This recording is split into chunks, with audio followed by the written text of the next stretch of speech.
Eh bien bonjour à toutes et à tous, ici The Marvelman. Aujourd'hui on se retrouve pour une petite vidéo consacrée à Armor Wars. Parler un petit peu de ce projet que je trouve assez sous-coté et parler un petit peu de pourquoi j'attends cette série et de pourquoi ça pourrait être cool évidemment. Alors évidemment à l'heure actuelle où je fais la vidéo on n'a pas non plus trop de rumeurs, pas trop de détails. Donc bon ça va surtout être un petit peu de la théorie et quelques trucs qu'on sait à droite à gauche. Donc il ne devrait pas normalement y avoir vraiment de spoil ou quoi que ce soit. Vous êtes prêts? On y va. Alors déjà la série Armor Wars, de quoi ça va parler? Eh bien ça va être une série centrée évidemment sur War Machine. Et le scénario est assez logique, hein, c'est-à-dire la technologie Stark va donc tomber entre de mauvaises mains. Et évidemment, c'est un peu ce qui était prévu dans Iron Man 2. Et donc War Machine va devoir arrêter tout ça. Alors déjà, il faut savoir un truc. J'aime beaucoup Iron Man, bon en général, et aussi dans le MCU. J'aimais bien aussi, hein, même Iron Man 2 qui est pas assez détesté, je l'aimais bien. Et même si c'est assez logique, hein, car en vrai c'était un petit peu une conclusion pour lui, ça m'a manqué en fait quand même que depuis Iron Man 3 on n'ait plus trop de délire technologique avec Stark. Et non, je ne compte pas Homecoming et Far From Home, ça n'a rien à voir. Je veux même pas m'allier tout ça. Et aussi, il faut savoir que j'aime beaucoup le personnage de War Machine. Pareil, que ce soit en comics ou MCU. Alors oui, par contre, je vous l'accorde, dans le MCU, il est extrêmement sous-utilisé et vraiment pas exploité, ça je vous l'accorde complètement. Mais pareil, j'aimais assez bien ce qu'ils en faisaient avec lui dans les premiers films, Iron Man 1, Iron Man 2, bon même s'il y a eu un recast. Hein. Et voilà, même si ok, il fait plus sidekick d'Iron Man, j'ai toujours bien aimé ce personnage. Qui fait quand même beaucoup plus blindé, beaucoup plus... un peu plus terre à terre aussi que Iron Man. Un style un peu plus brutal et tout, j'aime beaucoup ça. Et c'est vrai que c'est dommage après que le MCU, je trouve, l'a un peu voilà, trop mis de côté. Bon après il y a beaucoup de personnages. Et c'est devenu un petit peu un personnage comic relief. Et j'ai bien aimé toujours pareil, cette espèce de dualité un petit peu entre ce qu'il doit à l'armée, entre guillemets, et ce qu'il doit à son copain Tony Stark, enfin, ou aux Avengers après. Faire son devoir, par exemple, c'est un truc qui était pas mal, je trouve, fait dans Civil War avec lui, justement. Même si, ok, c'est fait très loin, hein, mais voilà. On comprend un peu quand même son dilemme. D'ailleurs, je pense qu'au final, ça aurait été peut-être une bonne idée de le tuer dans Civil War pour faire plus d'impact, mais bon. Et en plus, il y avait eu des rumeurs à l'époque, après Iron Man 3, de possibles projets solo pour War Machine, un film éventuellement.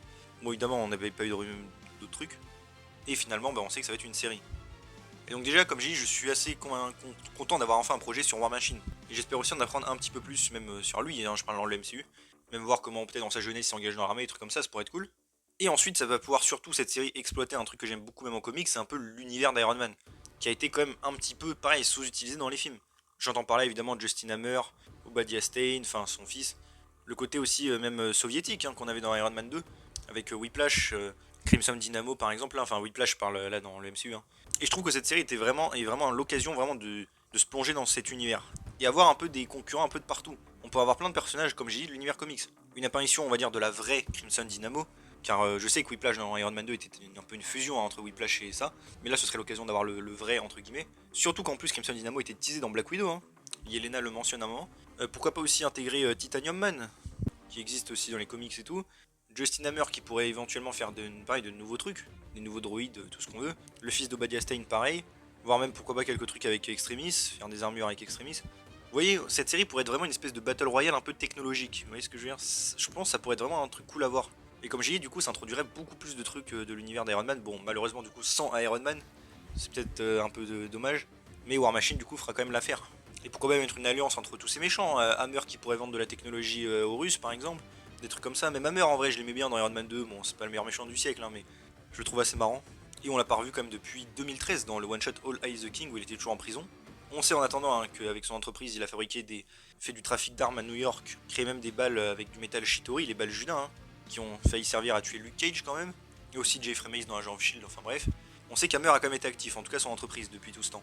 Du coup donc dans le trafic d'armes. Et donc j'imagine bien un délire du style les libérer et il reprend ses affaires, ça pourrait être assez cool. Comme j'ai dit, ça lie aux Russes, peut-être faire même pareil alliance avec Titanium Man, et pourquoi pas aussi vouloir se venger éventuellement de Pepper Potts. Il lui avait quand même promis à la fin d'Iron Man 2, bon ok même s'il était pas très crédible, qu'il allait se venger d'elle. Maintenant que Tony Stark est mort, vous imaginez, en plus il y a eu des rumeurs qu'elle apparaisse, ainsi que Morgan Stark aussi. C'est vrai que ça pourrait être assez cool, même imaginons qu'ils les prennent en otage ou quoi et que War Machine doit les secourir. Ça pourrait faire un peu conflit mondial avec la guerre des armures, Armor Wars du coup. Et le côté un peu plus personnel pour War Machine avec Pepper Potts et Morgan Stark par exemple. Et du coup on aurait de nouveau une espèce de dualité entre War Machine, imaginons qu'il doit choisir entre aller secourir ses amis ou protéger plus le monde. Et l'armée, enfin voilà. Je pense que ça peut être un truc assez cool à exploiter. D'ailleurs aussi, de ce qu'on sait, enfin ça c'est plutôt de la théorie, mais Spider-Man No Way Home commence un petit peu à teaser ça aussi, hein, puisqu'il dit que les drones, là, Edit, tout ça, ont été certains récupérés et sont manquants. C'est Damage Control qui en parle. D'ailleurs certains drones, on devrait les retrouver dans Miss Marvel, hein, au passage. Mais c'est assez intéressant. Pareil, du coup, Happy qui va devoir gérer cette affaire, j'imagine qu'on le reverra, hein. Il y avait des rumeurs dans Armor Wars aussi, ça pourrait être très cool. Essayer de récupérer voilà, cette technologie qui aurait pu être après ensuite démontée et réutilisée. Pareil, voir après si tous ces personnages sont ensemble, hein, je parle de Pepper, Happy, Rod, ça pourrait être cool aussi de voir un peu leur impact, pareil sans Tony Stark. Genre qu'ils culpabilisent, qu'ils se disent peut-être comment on fait, car Tony Stark était quand même un génie qui avait toujours des bonnes idées. War Machine est peut-être un très bon stratège, mais après en niveau technologique, voilà quoi. Ça pourrait être intéressant de voir voilà, comment il galère par exemple si son armure est éclatée ou des trucs comme ça. S'il est tout seul et qu'il peut pas trop la réparer quoi. Un peu comme Tony Stark dans Iron Man 3, mais du coup il galérait plus.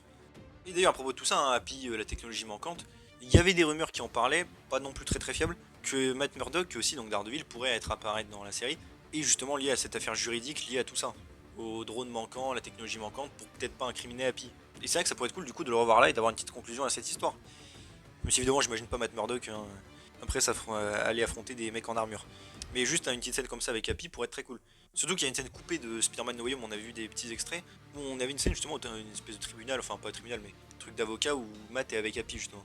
Donc ça pourrait être intéressant voilà, peut-être de mettre cette scène coupée dans ce projet ou quelque chose comme ça.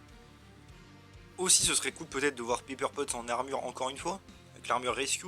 Bon honnêtement je pense pas que ce sera le cas, hein. Je pense qu'Endgame était plutôt un petit one shot comme ça pour faire plaisir. Surtout que maintenant elle a toujours sa fille et qu'elle est toute seule à l'élever maintenant donc bon je la vois pas trop prendre de risques quand même pour aller affronter des mecs. Ce serait un peu stupide. Mais on verra bien sûr. Pareil par rapport aux Russes, on peut encore une fois faire une intrigue liée tout ça à Iron Man 2, dire que les Russes ont réussi à continuer les projets de Anton Vanko. D'ailleurs Anton Vanko au passage, hein, qui était apparu aussi dans Agent Carter, au passage en version jeune. Peut-être qu'ils ont réussi pas à créer des réacteurs arc, des armures, ça pourrait être très cool. Hein. Comme j'ai dit, vu que c'est mentionné en plus dans Black Widow que Crimson Dynamo existe, peut-être que c'est un prototype qu'ils ont amélioré depuis le temps. Franchement, il y a grave moyen, je trouve, du potentiel pour faire un truc avec les Russes. Et surtout, vu que War Machine aussi est un soldat, hein, je le rappelle, faire une espèce de, pareil, de petite guerre froide, on va dire, Amérique-Russie, enfin je sais pas, dans le contexte, ça pourrait être intéressant. Il y a plein de trucs comme ça, je trouve, qui pourraient être très intéressants. Aussi, bon après c'est vrai que s'il y avait des rumeurs et que ça pourrait être logique, peut-être une apparition aussi de White Vision. Même si je commence à me demander dire qu'il sera plutôt dans le projet solo que Scarlet Witch aura a priori. Mais c'est vrai que ça pourrait être cool de voir par exemple Vision du coup qui est censé être redevenu lui-même. Peut-être participer à cette guerre des machines et des War Machines, même si du coup je préfère quand même qu'on reste un peu sur un truc solo pour War Machine, mais pourquoi pas même un petit caméo ou dans un épisode. Après même si Vision est lié un peu à Tony Stark, techniquement parlant il n'est pas de la technologie Stark. Enfin il l'est mais de loin, vous voyez ce que je veux dire. C'est pas juste une armure, voilà. Pareil, à part ça, avoir peut-être éventuellement quelques gangs qui essaient de se faire des trucs d'armure un peu comme le vautour dans Homecoming avec son gang. Recréer quelques armures ou réacteurs arc ou des trucs comme ça pourrait être cool. Ou pourquoi même faire un délire du style, comme j'ai dit plutôt avec tous les méchants, peut-être pourquoi pas un méchant par épisode, genre il s'occupe un moment de Crimson Dynamo, du fils d'Obadiah Stane, Ezekiel, des trucs comme ça. Enfin franchement je trouve qu'il y a du potentiel dans cette série. Après aussi alors, des rumeurs pareil qui m'ont fait pas mal plaisir, qui sont plus récentes. En fait c'est des rumeurs et en même temps des teasings. C'est le fait que Deathlock, de la série Agent of Shield, pourrait éventuellement apparaître dans la série. Alors cette rumeur est très simple. Elle venait bon, déjà de gens qui parlaient de cette rumeur, mais aussi de l'acteur qui a un peu teasé ça sur Twitter avant de supprimer son tweet, que maintenant depuis qu'il a fait ça, War Machine et lui se suivent sur les réseaux sociaux, Instagram et tout, alors que c'était pas le cas avant. La coïncidence est un petit peu troublante quand même. Donc Deathlock, pour ceux qui n'ont pas vu Agent of Shield, qui je le rappelle est toujours canon, je suis obligé de le redire à chaque fois, hein, chaque vidéo. Deathlock était en fait un homme. Enfin, en fait, il y en a eu plusieurs des Deathlock, mais celui dont on parle, c'est Mike Peterson, qui était en fait un candidat au programme Centipede, qui était une sous-division d'Hydra, où il a essayé d'avoir des super pouvoirs, enfin bref, avec un sérum qui mélangeait plein de technologies, Extremis, le sérum de super soldat, les rayons gamma, enfin plein de trucs, Metagitori.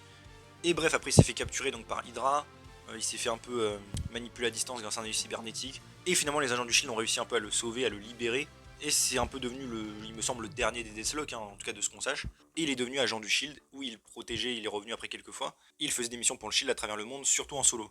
Et donc, évidemment, il est tout technologique, hein, donc il a des roquettes, pareil, il peut faire des sauts de malade, une super force. Enfin, déjà, vous voyez ce que fait le sérum de super soldat, extrémiste, tout ça. Bah, il a tout ça, plus des trucs technologiques comme des roquettes, des trucs comme ça. Voilà, hein, je résume hein, pour ceux qui n'ont pas vu. Et donc, ce personnage, la dernière fois qu'on l'a vu, eh ben, il a été venu à aider l'agent Coulson et assister à un mariage avant de repartir faire des missions. Dans la timeline du MCU, c'était vers 2017-2018, donc ça fait longtemps. Il a un fils aussi, hein, d'ailleurs, au passage. Et donc, bah, par cette rumeur, c'est vrai que je ne voyais pas trop comment il pourrait s'intégrer au truc, et pourquoi pas donc, en effet, lier ce personnage à Armor Wars, ça pourrait être très cool, vu que c'est quand même un cyborg et tout. Alors, encore une fois, normalement, il n'est pas lié vraiment à la technologie Stark. Mais imaginons qu'il s'associe même à War Machine pour, pareil, affronter des cyborgs ou des mecs en armure et récupérer la technologie pour mettre tout en sécurité, ça peut être très cool. Et ce serait dans le ton du personnage. Et donc ça ferait encore une fois un petit crossover aussi entre des personnages en Shield et le reste du MCU, ça c'est cool.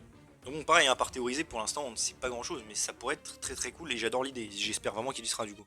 Un autre truc aussi, alors c'était plutôt des, pareil, rumeurs, plutôt théories hein, que vraies rumeurs, et je ne pense pas que ça arriverait mais ça serait très cool, c'est pourquoi pas même un caméo du Punisher dans cette série.